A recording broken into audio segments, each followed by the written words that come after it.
I am Arcelia Gallardo. I am owner and chocolate maker of Mission Chocolate, which is based in Sao Paulo, Brazil. And today we're going to be making small batch bean to bar chocolate. I have just received some cacao from Puerto Rico. It comes in these 35-pound bags. And the first thing that I do when I receive my cacao is I spread it out into a container and I do some separation. So craft chocolate can be made directly from the bag, the way that it comes from the origin, but I like to separate my cacao. And so I would not be using beans that are cracked or that are showing the cacao, because this bean is going to over roast, or it can contain some insects or bacteria. I won't be using any beans that are flat, which mean that they do not have any cacao inside, and so this essentially is just cacao husk.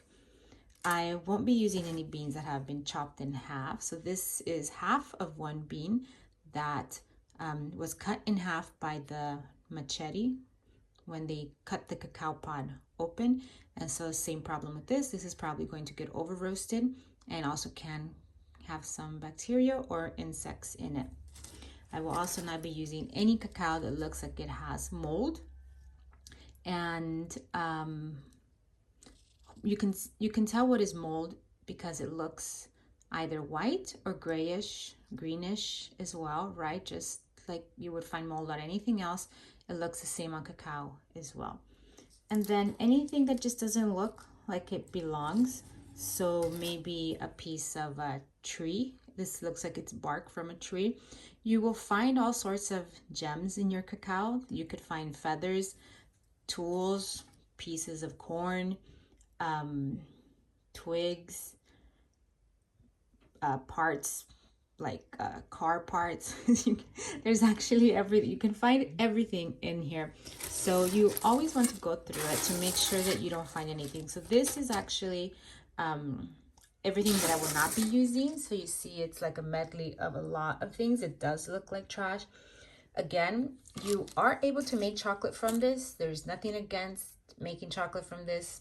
By law, you are able to make chocolate from this, but this is all going to over roast and it's going to contain some off flavor. So this will 100% cause your chocolate to have some off flavors.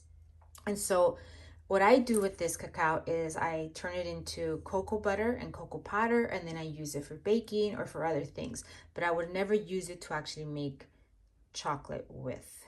But again, that's just the style that I make. There are chocolate makers that will receive this bag here and I will just throw this into the roaster and start the batch. So the quality really is affected by this step here. And some origins will have a lot more, I don't want to call this trash, but because I will still use this and I will still consume this. But for this sake, we'll just say trash. So some origins will have a lot more than others. There are a few farms that I work with in Brazil where I don't do the sorting at all because they have done it on the farm for me. So before it gets to me, they have done the sorting. And so you will not have to do this to all the cacaos, but you do have to always look to see if you need to do this to your cacao. And then here's another one, right, that we talked about, the machete. So see, when the people that are cutting the cocoa pods, they use machetes, and so sometimes they cut a little too deep and they will cut the bean, and so you'll see a lot of that. That's actually pretty common. There's nothing wrong with that. Here's another one. This is a machete that's cut into the cacao pod, and then here's another stick or twig. All of this is okay. All of this is normal. You just need to sort it if you want to make the best chocolate possible ever. And a few more things about pre-sorting. So this is how the cacao arrives to me. This is where I initially pour it out. And this is where I start sorting what I'm going to use and what I'm not going to use. But if you see here what comes in the bag, I definitely don't want to put this in the roaster either, because all of this will absolutely burn and that odor will be absorbed by your good cacao. So you do have to be mindful to at least sift the cacao if you are not going to be sorting. And then I found these two other beans. So this one here looks like it may have a little bit of fungus, right? Because it is 100% sealed, like there's no hose or anything, I would actually consider using this because I'm going to be removing the husk when I roast. And I know that this is only external mold. I know that there is no internal mold just by the many years of me doing this. So this I would actually still go ahead and use. And then there was another one that had the germs still exposed. Oh, here you go. So a lot of beans may come like this as well.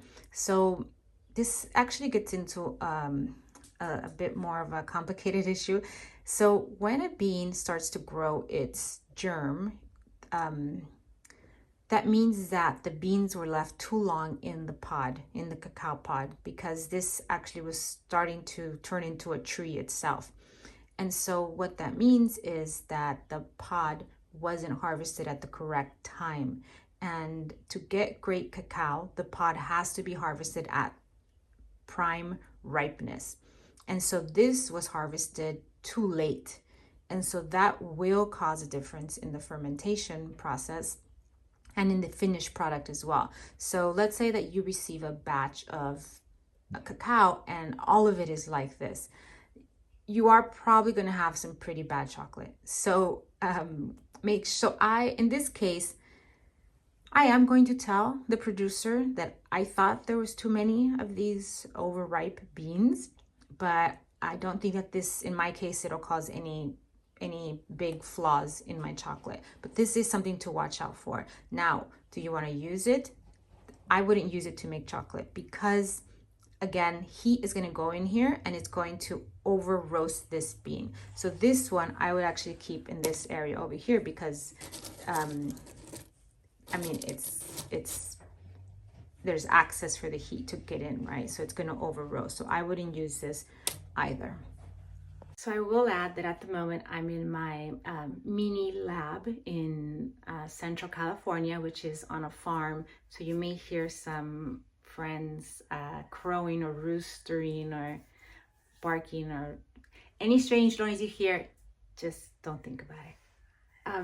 So in my mini lab, I have everything necessary to make chocolate. It fits in a really small space, so you can definitely fit all of this equipment in a kitchen or in a small space in your house. And so I'm going to be roasting in a drum roaster, but this isn't this is meant for air frying, right?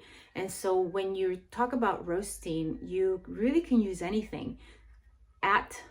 In Brazil, I use a convection oven that has 4 sheets, and I produce the most awarded chocolate in Brazil. So it doesn't have to be a coffee roaster. You don't need to produce cocoa. You don't need to roast cocoa in a coffee roaster. There is more control. You can increase volume very quickly with a drum roaster.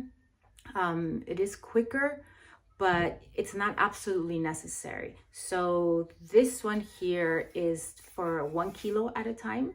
And there are small coffee roasters out there that also do about 1 kilo at a time. The one that I have in Brazil for experimenting is called Behmor, Behmor, and that's mostly what is used in the chocolate industry to roast small batches of cacao, like to run test batches. This one here is the Instant Vortex Pro, which is meant, I think, for a chicken, and this is meant for air frying. But I found it and I thought that I wanted to experiment with it, and that it actually is doing a really good job. So I would recommend it for you if you wanted to start roasting cacao at home. Okay, so to this, we're gonna add 1 kilo of cacao.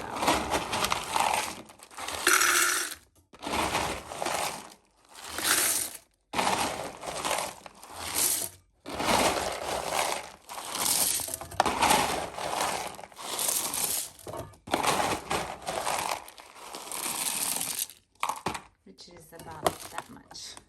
And then we're gonna put the lid on here.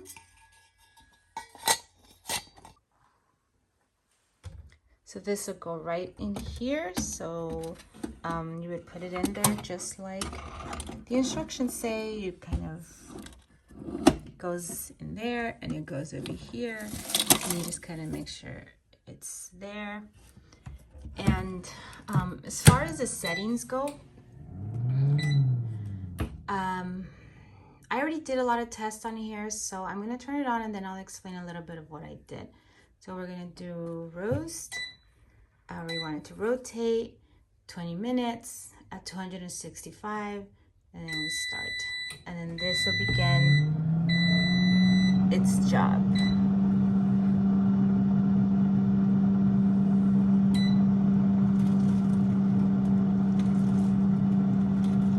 So in terms of choosing a time and a temperature, this gets a little bit tricky. So all origins have different profiles, and so you should be working on a profile for each origin. So that means that you should be receiving a 65 kilo sack from wherever, and you should be doing testing to see what time and temperature is best for that origin.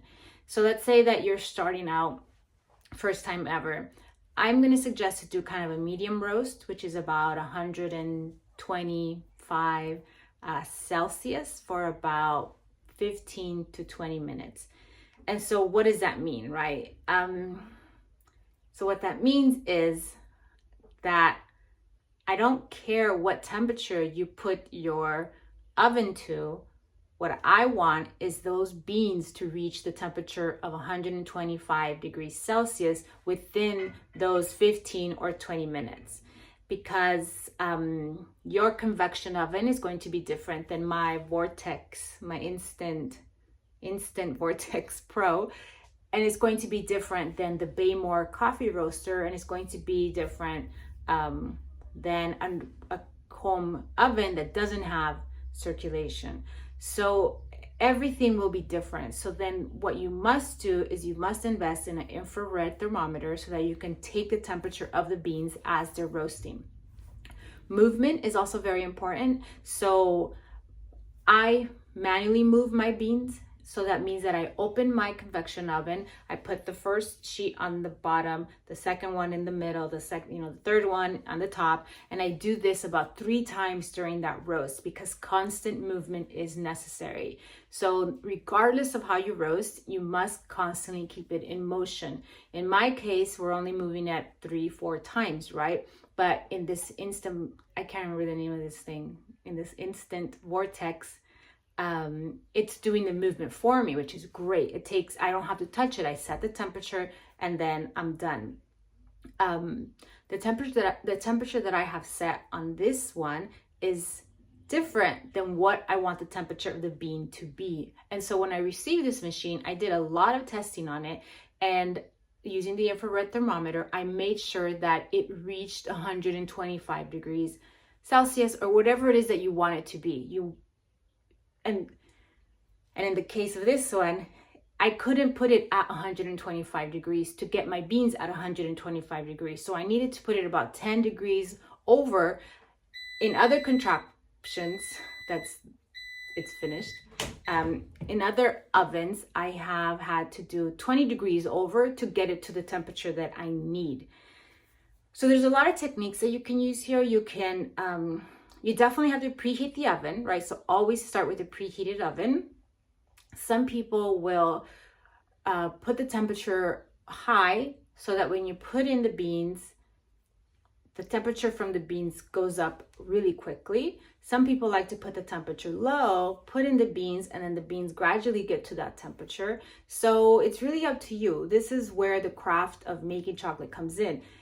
All of us are different. So you have to choose your style. You have to choose what works best for your oven, and you have to choose what's best for your beans. And so here I set aside 2 beans. So this is what I got from this batch that we're working with, right? So am I gonna roast this bean the same as this bean? Ideally not, because this is gonna under roast, this is gonna over roast. And so this is like 2 extremes in this batch, right? But if all your beans come and they're like this, you may want to set a different temperature.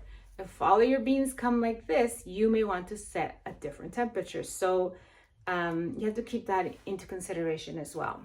So when your beans are finished, you ideally want to cool them. So part of the roasting process is also the cooling process. The Baymore roaster, which is the coffee roaster I spoke about, has an internal cooling system. All coffee roasters generally have an internal cooling system. So the roast ends and then it automatically begins to cool it down. In my convection oven, if I am not in a hurry and I don't need to roast anything else, when the roast is over, I open the door, I set the temperature to the lowest temperature possible, which is 50 degrees Celsius in my oven, and then I let that cool air cool the cocoa beans. So you do need to cool it. A fan works. Remove it from the oven and just place a fan on it, or let it sit in the oven and put it at a lower temperature if you have a convection oven, and then that will cool it down. So your beans have to be cooled within that same, so if you roasted 15 minutes, they should really be cool within like 10 minutes or so, because otherwise they are continuing to roast. So you must stop the roast. So on the left, I have here the roasted beans, and on the right, there are the unroasted beans. So you do want to be careful with your labeling. You do want to make sure that you place roasted or raw on these containers, because there isn't much of a difference. I mean, the trained eye may be able to see the difference, but normal people will not. So just make sure to label all of your things, whether they are raw or roasted. So now we go to the next step, which is winnowing, cracking and winnowing. So I'm going to be talking to you about cracking and winnowing here, because when I'm actually doing it, it's going to make too much noise. And so there are several ways for you to crack your beans. The important part is that you crack them without creating too much dust. So when the cocoa beans are roasted, it's actually pretty simple. All you have to do is put some pressure on it, and then they will crack. And that's kind of what you want, right? This is really ideal. Like, you don't want it to become smash it and become a lot of dust. Like, you just want enough so that the shell separates from the husk, and then once we're ready to winnow, that wind is going to blow that husk away without any problems, and then you just want to be left with cacao nibs. If you use something that's going to smash it a lot or break it a lot, you will create too much powder from the nibs, and then when you go blow it, you're going to be blowing away most of those nibs. And so you want to make sure that you only break it, not create a lot of dust. And so I'm going to be using a molino that is normally used to grind corn into masa to make tortillas. So I have an electric molino here, and it works perfectly for cracking. At home, you can just place it on a table and then grab a rolling pin and just kind of crack it. You don't need to roll it. I don't even think it will roll. But what you want to do is just crack it, right? You don't want to convert it into dust. And so get a rolling pin and just kind of crack, crack, crack, crack, and then put them aside and put some more, and then just kind of do the same thing. It will do it. But if you're going to be making larger batches of chocolate and you actually want to do something that's a little bit more efficient, then on the internet you can get Champion Juicer and just remove the part that filters what would be the pulp for making juice, and that'll break it for you, and you put it in there, and immediately you are left with some cracked cacao. Now, in terms of winnowing, I'm going to be using a blow dryer. You cannot use a heat gun for this, because heat guns usually do not have the power and they're too hot. If your heat gun could reduce the amount of heat that it's giving out and be a little bit more quicker, then you could possibly do it. But I just have a basic hair dryer that does the job beautifully. If you wanted to scale that up a little bit more, you could just search online like a cacao winnower, and people are sharing a lot of designs of what they built. And so this is something very basic that you can build. All you need to do is go to Home Depot, you grab a bucket, you grab some plastic tubes, and you are able to build something like this. Oh, and a small shop vac that you're going to attach to it. So completely doable if you're someone that likes to build things. Now, if you want to go anything above that, now you're talking about like industrial machines.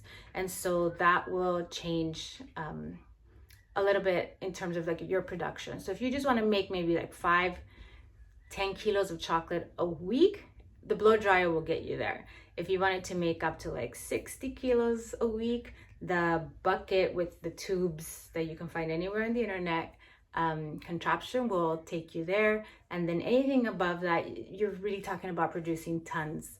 And so it's very basic. Now, if you don't want to roast, crack, or winnow, or buy cacao, that is also an option. So you don't have to start this process the way that I'm doing it. You can actually ask a local chocolate maker to sell nibs to you, or if you plan to compete with the local chocolate maker, then you could go to chocolatealchemy.com and buy cocoa nibs, or meridiancacao.com and buy cocoa nibs. So they buy and sell cacao. They roast, crack, and winnow, and then they package it in like 1 or 5 kilo bags of just nibs. And so you're able to start this entire process with nibs as well. You don't have to buy the cocoa, you don't have to roast, you don't have to crack, and you don't have to winnow. But then you're at the mercy of their recipes, right, for roasting, which is okay. It's just another option for you if you didn't want to start, because it does take some time, right? And secondly, you do not want to crack the same day that you've roasted. You must wait at least 6 hours, preferably until the next day, for you to crack your cacao, because there's still moisture in that cacao that's evaporating, and the cacao really is still it's still doing some of it, whatever it does when it roasts, right? So you don't want to disturb that. You really do want to let them sit and rest for about 6 hours. At my factory, we usually do a roasting day and then it's a cracking day. So we already know it will never happen the same day. It's usually today, and then tomorrow we do the other part. You can do a whole week of roasting and then do the other week of just cracking and winnowing. But you will crack and winnow the same day generally. You don't have to, but it's not a big deal if you do. So those are the tips about cracking and about winnowing.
So here are the finished winnowed nibs. I should say that you should try to do this outside because it is a lot of dirt and dust. I once did winnow inside of a house, but it had a room. There was a room with a door, imagine like a little closet, and I would do it all in there, and it was interesting. It was there was a lot of dust, but I got it done, and it didn't get the entire house dirty. So it is possible to do this indoors, but really you should try to do this outdoors. And regardless of what winnowing method you use, it's not going to be 100%, right? So here you see I have shell, husk. I have husk here. this is completely okay. Don't try to remove 100% of your husk, because in trying to do so, you will lose some of the nibs. So you kind of always have to have a compromise of, do I want to remove 100% of the husk? See, there's a husk here as well. Or do I just want to keep some of that and just start my chocolate making? So I would say that about 1% is okay of husk to have. This amount of husk in here is not going to affect at all the quality of the finished chocolate. So this is okay. But if you look, I mean, if you look really, really closely, you will see husk forever. Like, never will you stop seeing husk, right? And so, right, like, look, another piece there. It's just, it never ends, right? The more you look, the more you're gonna find husk. So just make a decision where you wanna stop. See here, more husk attached to the nibs. So you can definitely try to do this by hand, finish it off by hand if you want. Not necessary, okay? Here you see that there's a color difference, right? Like, I have some really dark nibs and there's some lighter nibs that you may think, oh, that looks like husk, but it's not. It's actually cacao. And so when you start getting into the world of cacao, see, look at these two. Oh, this is actually very interesting. So here you have a cacao that has more forastero genes, and then here you have one that has more criollo genes. And so what's happening in Puerto Rico, which is this is where the source that I'm using, is that they have a lot of Trinitario beans, right? And so Trinitario is a hybrid between forastero and criollo. And so you're gonna have this color of nib, this color of nib, and then everywhere in between. Completely okay. This is the variety that we have. So your chocolate will be somewhere in the middle of these two colors, because that's the blend that you have here, right? And so now that you have your nibs, you actually have to decide whether you want to make the chocolate now or whether you want to store these. You can store nibs in a plastic container. It could be a bag. Grain Pro is actually a really good brand to store your cacao beans or your cacao nibs, or it can be a plastic bucket. It could be a Cambro container, anything that's really not going to allow anything to get in there, maybe like insects, because when you buy cocoa, it is usual for a cocoa moth to come in your cocoa, or a cocoa larva that turns into a cocoa moth, and they really love to eat the nibs as well. And so if you're 100% positive that you don't have any infestation of any moths in your place, then it could be like in a Cambro, but a Cambro is not air tight. The larva and the moths can get in and out of a Cambro dish, but if you absolutely do not have any contamination of any insects, then it is okay to keep it there, and it stays there for a really long time. I have kept nibs for maybe like about a year, and they do change over time, so their profile does change. Maybe you've heard of aging with chocolate or with cacao, that it is a thing. So the longer you keep it, the more your cacao will evolve. It's not necessarily better or worse, but it does change. So that means that when I received my cacao from, its origin country, what I like to do immediately is I like to open it, sort it, remove all of the things that may have insects in them, right? All those flat beans, everything we talked about. And then I store what I had cleaned and sorted in my Grain Pro bags. And that's GRAIN, Grain Pro, PRO bags. And you could get these online. And I store them up to 3 years. So, and for me, this is, so sometimes when I make chocolate, it's a little too acidic, it's a little too bright, it's a little too loud. And a way to mellow that out is to age it. So I like to age the cacao. So if I'm going to age anything, it's going to be the cacao. But if I don't have a lot of space, because cacao takes up the most space, then I'm going to do a roast. I'm going to crack, winnow, and then I'm going to store the nibs, because the nibs take up way less space. But if you still need more space, You actually can turn the nibs into liquor. You can grind it and it'll turn into a liquid, and you can age or store the liquor. So I know chocolate makers that age at every part of the process. So you don't have to necessarily just age beans. So it's completely up to you. So again, this is part of the making process that makes your brand or your chocolate unique. You can choose to age the cacao, you can choose to age the nibs, or you could choose to age the liquor.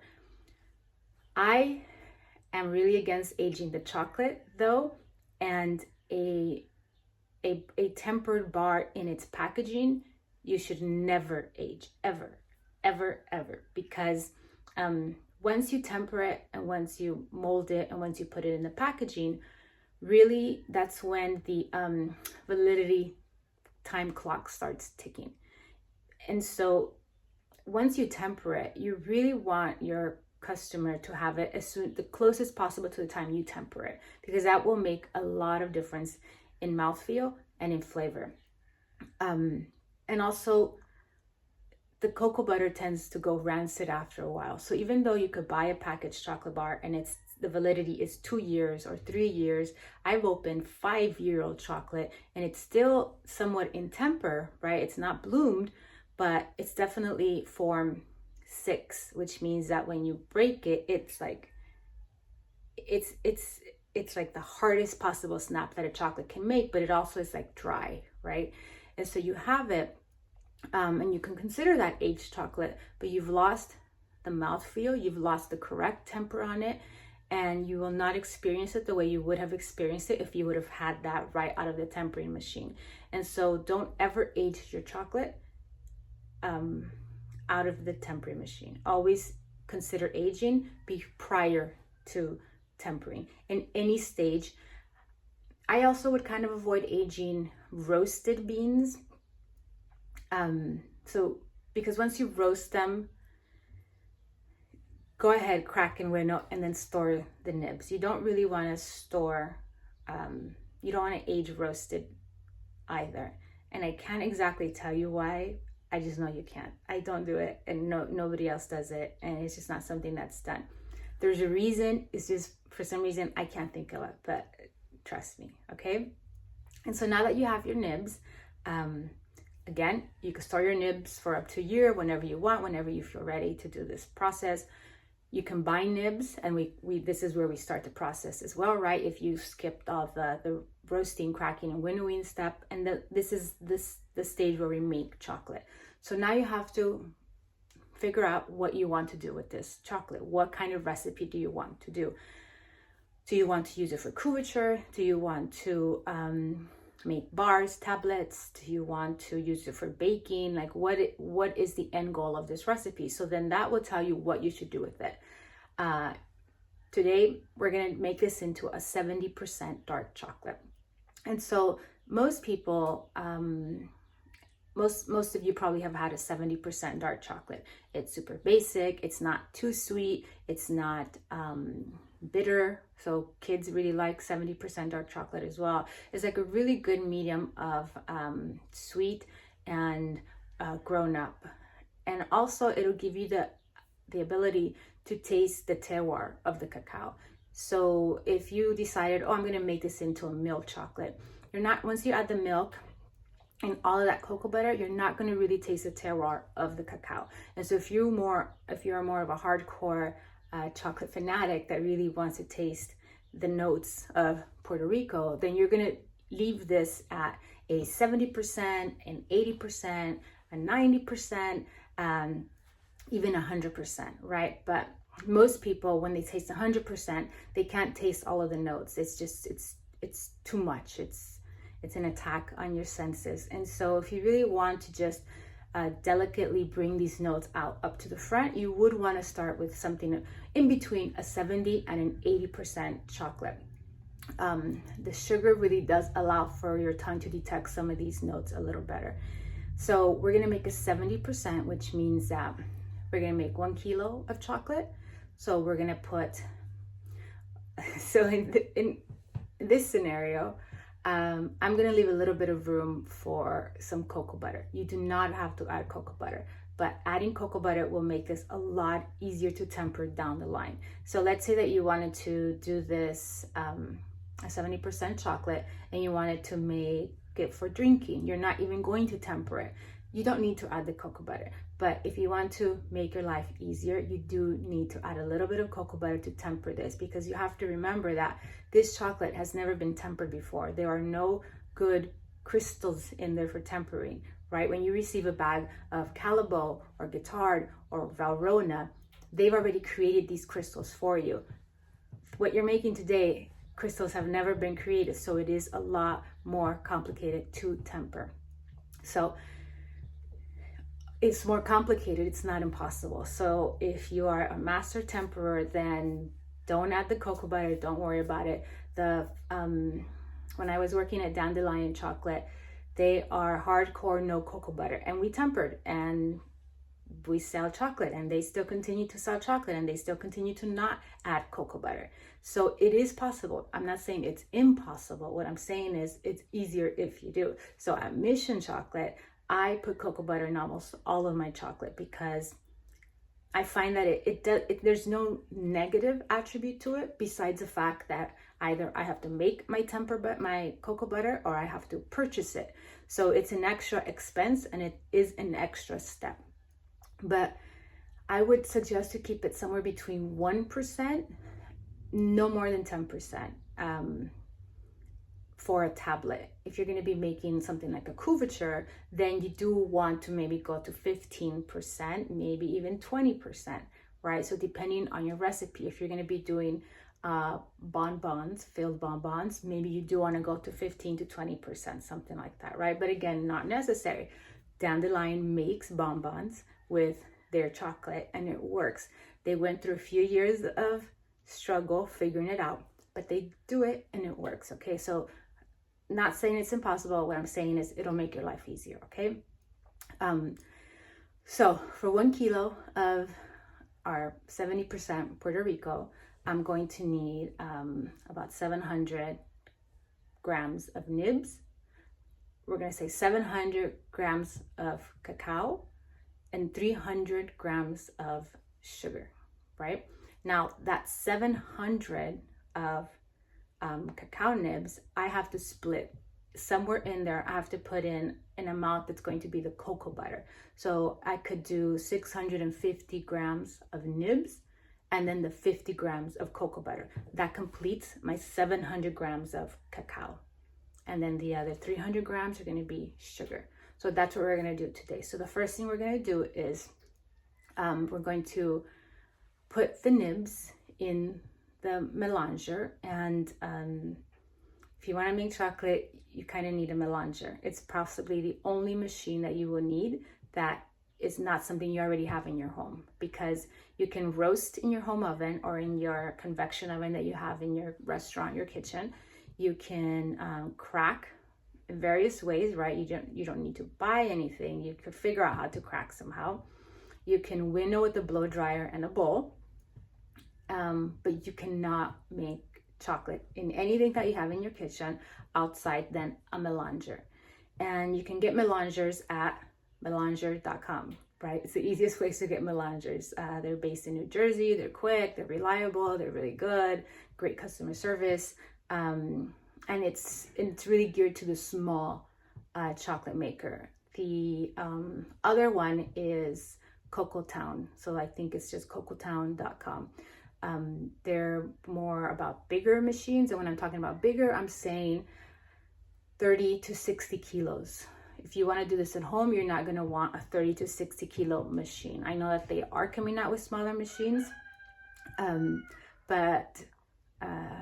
there's other brands. So there's many brands out there in the world. Most of them come from India. So feel free to do your research. At my chocolate factory in Brazil, we only use melangers.com. At Dandelion, when I was there, we only used Cocoa Town. And so most chocolate makers around the world have a combination of both. They both pretty much do the same thing. Okay, so if you figure out what is best for you. If you wanted to, I'll share with you some other basic recipes. If you wanted to make this a milk chocolate, all milk chocolates start pretty much with like the same ratio. So you would put 33% cocoa nibs, 33% sugar, 33% milk. No, X that. That doesn't make any sense. You need 25. So it's like 25% cocoa nibs. You could do 25% cocoa butter, 25% sugar, 25% milk, right? So you can start evenly, start everything evenly. So we're making, let's say we're making 1,000 grams, 1 kilo of milk chocolate. You would start with 250 grams of nibs, 250 grams of cocoa butter, 250 grams of sugar, 250 grams of milk. And from there, you figure out, you make your batch and you say, I want more creamy, I want more sweet, I want more milk, I want more nibs. Maybe you want a dark milk, not a normal milk. And so once you make it, then you figure out what it is that you want, right? But you can start a basic recipe like that for the milk. For the white is what I was thinking, 33%. So for the white, you would do 33% cocoa butter, 33% sugar, and then 33% milk. And well, you know, there's a little missing there, but you figure it out. And so it's the same idea.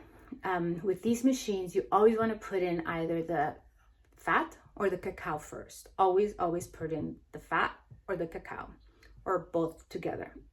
Once the nibs grind, which can take about a few hours, then you begin to add either the sugar, if it has sugar, and then I would leave the milk to last. And so it will grind in this machine, depending on what texture you want, about 3 days. Again, this is depending on the texture that you want. You could put it all in the machine and stop it after 3 hours, 4 hours, but it's going to be a very rough ground chocolate, which is okay if that's what you want. Okay. So this is the melanger. Okay, so it's dirty. So the reason why it's dirty, it's not dirty, it has chocolate, is that I previously made a batch in here of 70% Puerto Rico. So when I removed it, these melangers, you generally don't have to clean after every single use. You can, I have done it before. Sometimes I don't. So I generally tend to run these maybe 3 times before I begin to clean it. And you really could leave it running. You could do it maybe 10 times or 20 times if you're making the same chocolate. But what ends up happening is in these areas in here where the wheel, like, so the wheel goes round and round, right? So in that area, chocolate tends to go in, and after a while, the wheel just stops turning. And so you can't just infinitely run these. You do actually have to take them apart. You see they have screws. You would just unscrew that area. The wheel comes off. You'd stick a brush in the middle and you'd clean it up. So mine still has some from the last batch, but it's gonna be okay, right? So we put the knob here. My recipe is still the same. It's still 70%. I just decided to make 4 kilos instead of 1 kilo, and so this is what it ended up being, right? So nibs, 2,600 grams, cacao butter, 200, sugar, 1,200 grams. And so, as you can see though, my chocolate is melted. So that means that my machine is not cold. I put a little bit of a heat lamp on it before so that it could be melted. If you have your blow dryer, your heat gun, heat it up before you begin to put everything in there, because it will help grind the nibs. So you have 2 options. You can either heat it somehow, or you can heat the nibs. You can put the nibs in the oven for about, not hot at all. You're just heating. You're not roasting the nibs, you're heating it. You can put it in the oven for, let's say, 20 minutes at 100 Celsius or 212 Fahrenheit. You're not baking it, you're not toasting it, you are just adding some heat to it so that when you put it in here, it makes your process a lot easier, okay? So then, very simple mechanism, we just turn it on.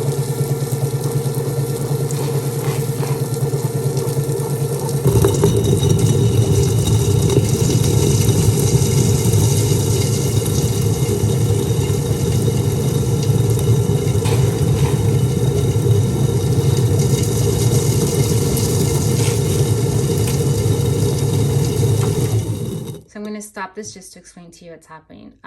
So the first few that you're going to add here, you want to do it really, really slow. So I would add it. So you see how it already smashed it. But if the melanger is too cold, it will never grind it more than that. So even as you're putting in the first nibs, it is nice to, with the hair dryer or your heat gun, to add some heat to it, because it will quicken the process of grinding it. So I'm gonna let this run for maybe like 5 minutes, and then I'm gonna come back and put a little bit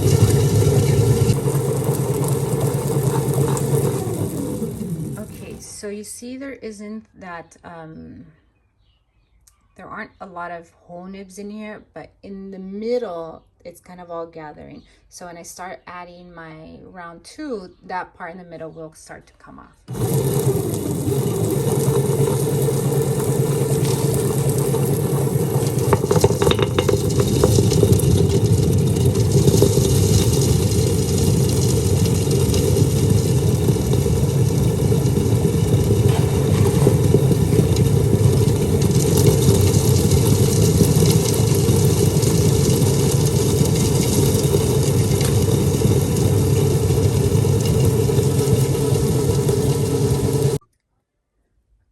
Most of these melangers come with a lid, but I forgot to mention that it's actually the only time you should really be using this lid is in the beginning of this process, because some of this will tend to jump out when it's trying to grind. So use it in the beginning, but don't use it anymore. After everything's ground, don't put it back on there, because moisture could evaporate and hit the top of the lid and go back into the machine. And so this is what it looks like after maybe 10 minutes.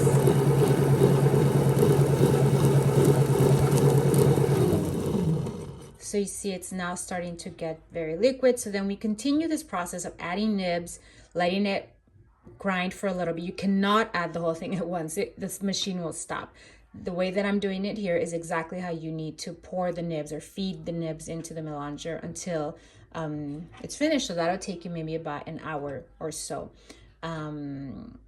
Otherwise, what you can do is, if I wanted to speed up this process, I would put the nibs in maybe like a food processor, or a maybe like a Vitamix sort of thing may work. I have put it in a Vitamix.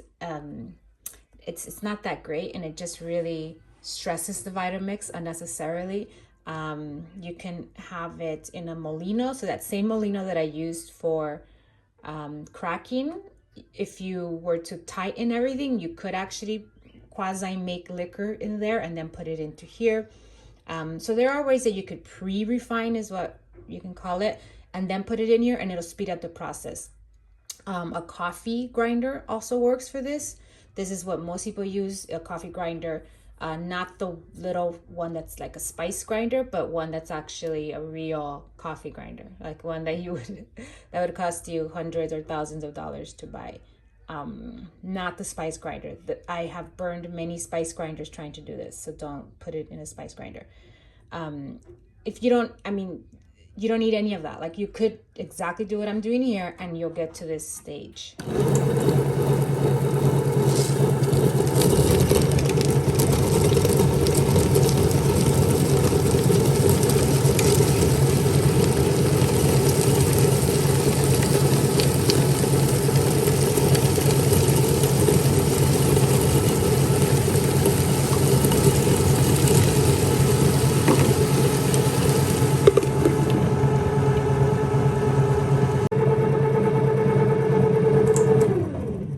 So this has been grinding for about 4 hours, and this is kind of what we have now. So you don't need the lid after this point. This is it.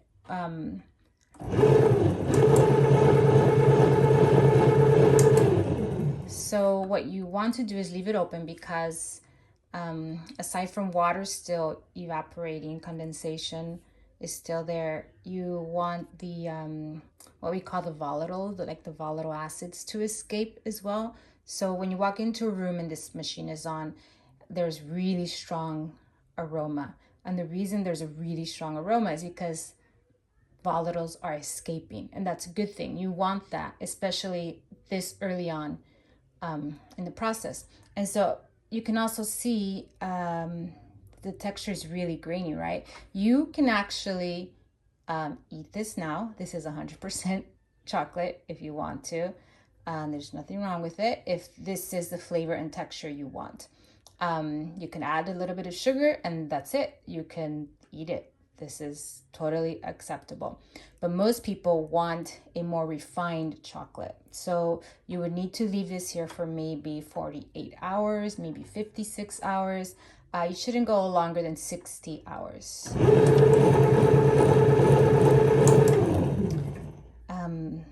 So I'm gonna let this run until tomorrow. So between the time that I added the nibs and added the sugar, it's gonna be basically 24 hours. So I let this run and then I'll add the sugar and then the cocoa butter. So we'll come back to this after 24 hours.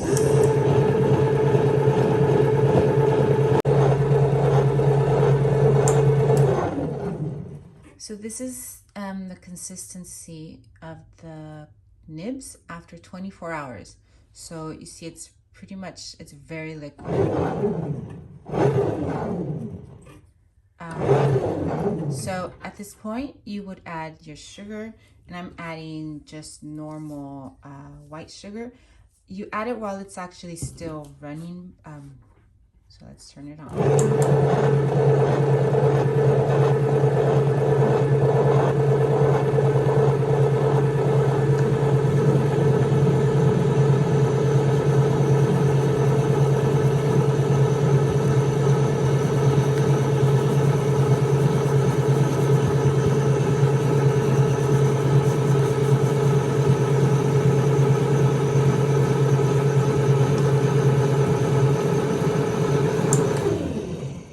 So you can add any kind of sugar.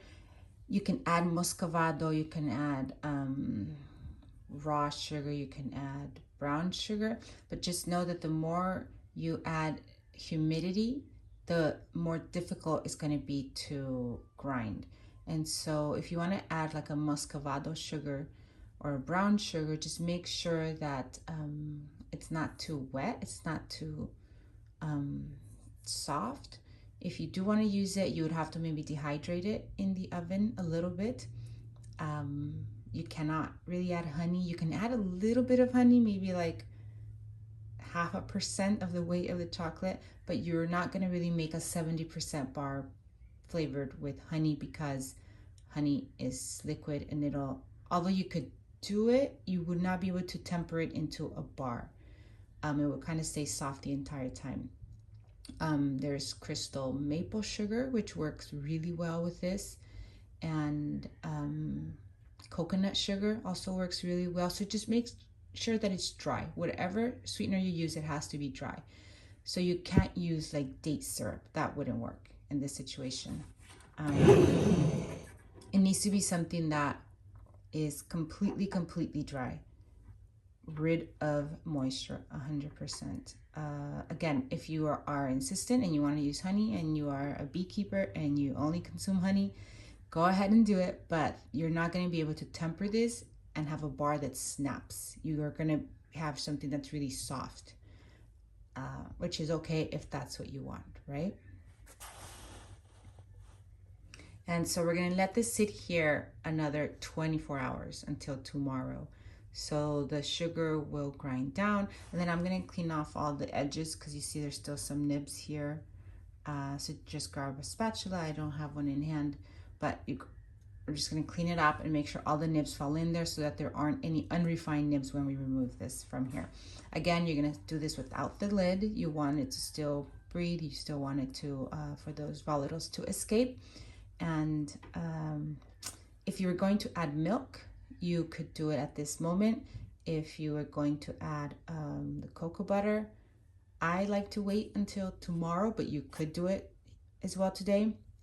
If you're gonna add anything else, you have to be very mindful of proportions. So I am making a 70% bar, which is still you could get away with just putting in the sugar in here and making chocolate, right? So we said just cacao and sugar. But if you wanted to make like a 60% bar, you will not be able to add the sugar without adding the cocoa butter at this exact moment, because the machine, it'll be too much sugar and not enough cocoa butter at that point. So anything below a 70% bar, you would want to add the cocoa butter immediately when you add the sugar. Otherwise, it'll be too thick and the machine will not run.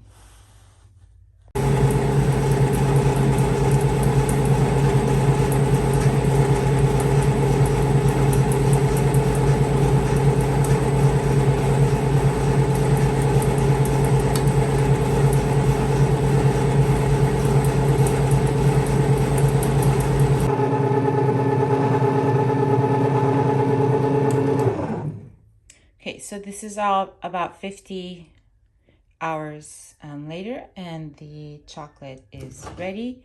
And you see, it's pretty thick. This is a lot more viscous than, you know, the couverture chocolates you're used to getting to working with. And before I remove it, so you can do you can make chocolate just based on how many hours you have it in here, but machines are different. Even though it's the same brand, the machines will be different, and as you use them, the stones do wear. And so if you always just grind for 40 hours, your chocolate may be different. So technically you should taste the chocolate and see if it's ready. So in my factory, we don't really do hours. We measure micrometers. So we put a little bit of chocolate in our mouth and we see what the micron size is. And that's how we know when the chocolate is ready. So we're gonna take the chocolate out of here. I tasted my chocolate and I know it's ready because the micron size is not detectable, which means that it's small. I don't use a measure, and I should say these machines come with a tilting feature. So you can just tilt it and the chocolate comes out. There are micrometers, right? There are ways for you to measure chocolate. So the measure of a micron, imagine your hair. So your piece of hair or your hair strand is about 100 microns. And so we want chocolate to be about in between 20 and 25 microns is okay.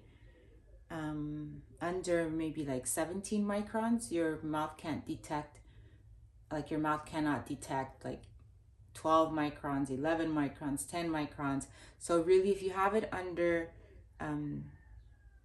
20, under 25 is okay, but some people may consider 25 too much. So I aim, and my tongue is already trained for this, to be in between 20 and 25. But like I said, there are machines out there that you can purchase that are going to measure microns for you. So if you want to start off, then you just get a micrometer and then you test it, and if it falls in between that range, then you know that it's ready. So you just tilt the machine and then you just wait for all the chocolate to pour out, and then I'll show you how to take the wheels out in a minute. But you have here your chocolate, so this can go straight into the tempering machine, or you can let it here harden, label it, and then store it for another day. And then when you're ready to use this, you put this in an oven, warm oven or in a proofer, so that it heats up no more than 115 F at a time. Otherwise you can risk burning it, and then you melt it again, and then you put it in the tempering machine. From here, it usually already comes out at about 115, 120 or so, maybe even like 125. So you could actually pour this into this container and then pour some of it onto a marble table and try to do your tempering that way. So it already is at the high temperature in here, right? So we're going to we're going to, at this point you have to choose what you're going to do with it. Are you going to store it, or do you want to go right away and start tempering? So these new machines come with a little support for the tires, for the wheels, so that when you're ready to take out the chocolate, you can put it on there. So you would take out I take out some of the chocolate, and then I'm just gonna put this to rest over here, and then you put on this support that looks like that, and then the wheels will sit on here so that you can clean it. Get all the chocolate out of here. It's messy. It will always be messy. Working with chocolate is always a mess. And so anyways, you just keep going until it all comes off in your bowl, and then you can put it all in your container.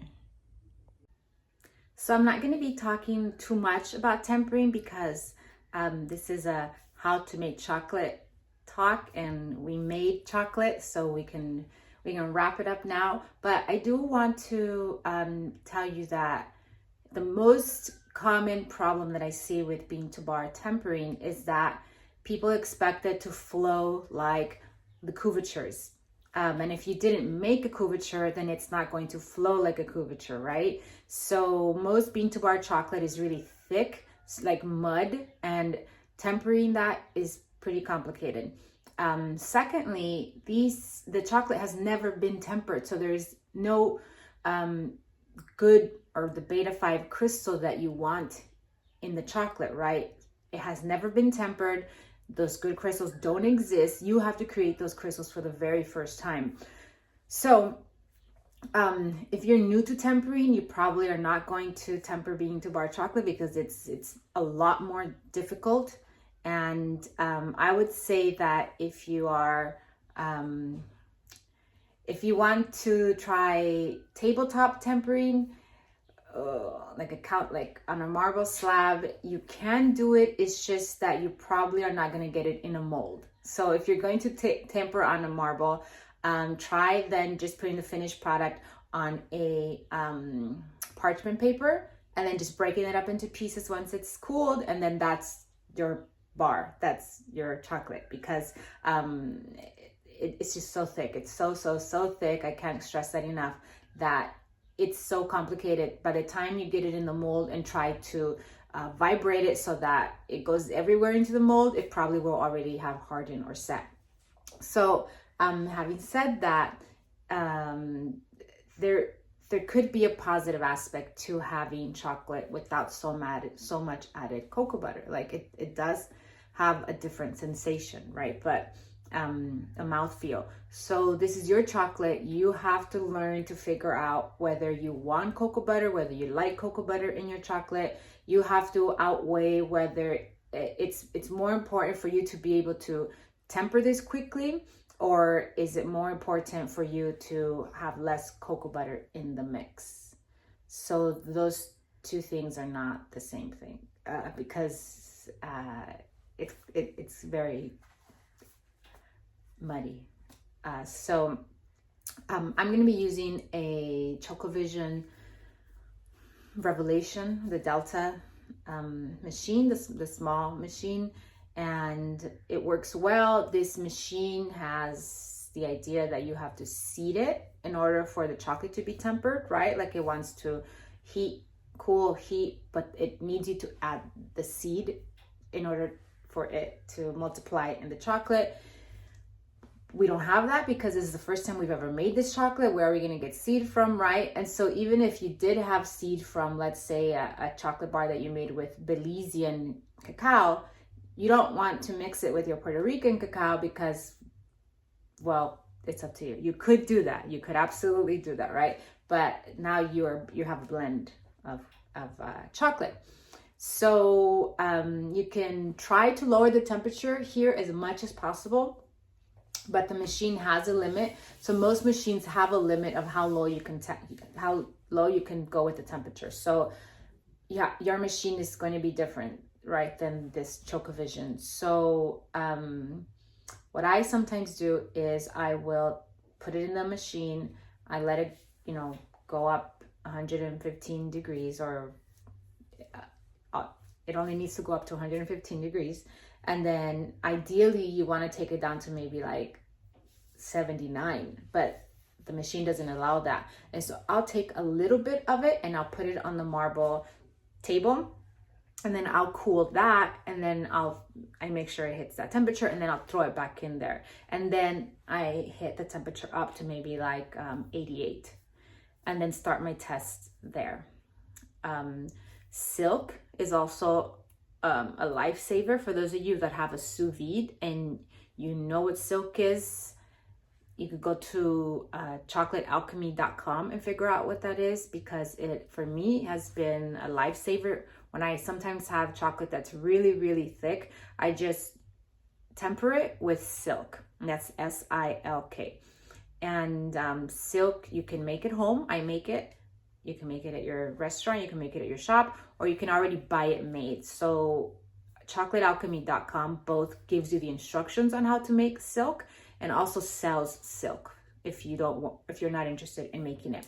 And so silk is basically that meat creole, right? That cacao sells, or cacao berry. And so you're basically just going to heat your chocolate to your 115, and then you're going to lower the temperature. Oh, I only have this memorized in Celsius, 34.5 or so, a few degrees, point degrees up or down, depending on your origin of your cacao. And then you're going to add 1% of the silk, mix it, and you're tempered. So silk is the kind of a cheating sort of situation, but it works well. And I would suggest for you, if you're having trouble tempering with the traditional method of just raising, lowering, and raising, try silk. It has been a really good addition for bean to bar makers. I know that for a fact for many bean to bar chocolate makers. So we're going to go ahead and temper our Puerto Rico 70. And that's all I will say about tempering. Maybe it was a lot, but I'm not going to tell you what's like why and how, because you need to watch the tempering class somewhere about that. It takes days, months, years to learn how to temper. So we're going to go ahead and temper our bar and see what we get. So we're going to start the machine.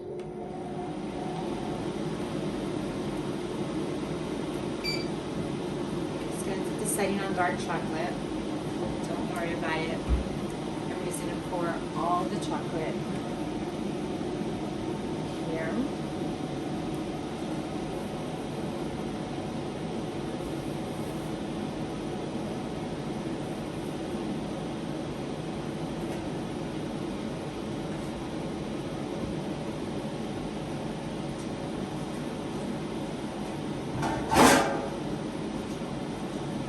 So for those of you that use this machine, you know that it's not going to rotate until it reaches a certain temperature, which I believe is 89. So then we just have to wait until it senses that temperature, and then it'll begin to rotate.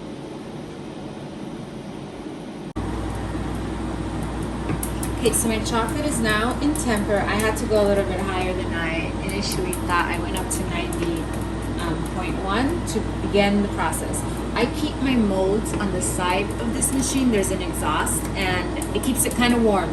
So that makes it a lot easier because, I mean, this is really, really thick. And this is going to be the stage where you're going to start to mold. So you want to, it'll be very helpful if your molds are warm. And each one of my cavities is 60 grams. And of course, I magically know what 60 grams is. And so we're going to place it on a vibrating table, and then we'll be back. So the finished chocolate looks something like this. The temper's not going to be as beautiful and flawless as you normally would see in, actually with a little bit here is out of temper, but it released, and I would have to do this again if I was gonna sell this, but for me to taste it, this is okay, right? So, and this is actually a batch for me to taste, so this batch will not be going for sale. I only received a few kilos to do these exact batches, these test batches that I do, and so that's why also I have not been wearing gloves, because only I will be tasting this chocolate, or a mask for that matter. This is my private little lab where nobody is allowed in or out, and hence the freedom with the mask and the gloves. And so we pop this out, and then it doesn't look so bad, right? So here we have our 70% Puerto Rico. I think it's pretty beautiful, right? But again, bean to bar is very, if you're interested in making chocolate, first obviously go to the grocery store and check out what is out there. And you're gonna see that a lot of the people that are small chocolate makers, you're gonna see kind of this pattern. So if you're only gonna grind in a melanger, if you're only gonna grind with stone on stone, it's very typical to get this sort of pattern with cocoa butter. If you're going to be using a 3-roll mill and a ball mill and a conch, and these are these more sophisticated machines for making chocolate, where you wouldn't just be making it home for yourself, because they're much bigger and they're more expensive. This is if you're really going to start making chocolate. Those machines, once you temper, will give you that nice, smooth, matte finish that you see with the larger companies. But for you to make chocolate at home, for you to make chocolate for your restaurant, for you to make chocolate for your pastries, it's so easy. It doesn't get easier than this, right? So we have our product. It's our signature product. Nobody else in the world has made this chocolate. This is your blend, it's your roasting temperature, it's your recipe. And then you get to taste chocolate that has never ever been made before. So it's pretty cool. I think it's pretty cool to do that. So after this, we can foil, wrap, store. Like I mentioned before, the best time to taste, or the best tasting chocolate, is always as soon as you temper it. So what I taste now, I will never taste that freshness again. Once I wrap it in foil and put it out on the shelf every day, it gets worse and worse. Not worse, but it loses the magic of a freshly made chocolate. My shelf life on my bars is 1 year.